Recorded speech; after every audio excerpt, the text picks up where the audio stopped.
একটা ছোট্ট স্টোরি বলি আপনাদেরকে। হঠাৎ একদিন একটা হসপিটালে যাচ্ছিলাম।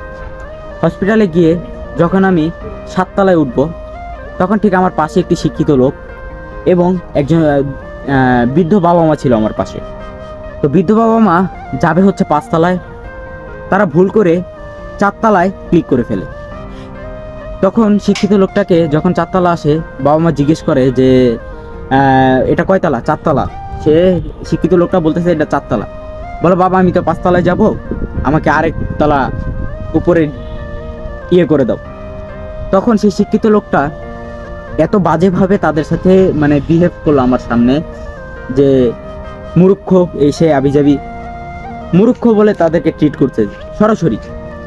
তো এটা দেখে একটা কথায় মাথায় আসলো যে কে শিক্ষিত কে মূর্খ। ওই মূর্খ কোনো বাবা মাই হয়তো তাকে শিক্ষিত বানিয়েছে। আর সবচেয়ে বড় কথা হচ্ছে যে সে শিক্ষিত, সে বাবা মা বৃদ্ধ বাবা মাকে ভালোভাবে পৌঁছে দেবে, এটাই তার দায়িত্ব।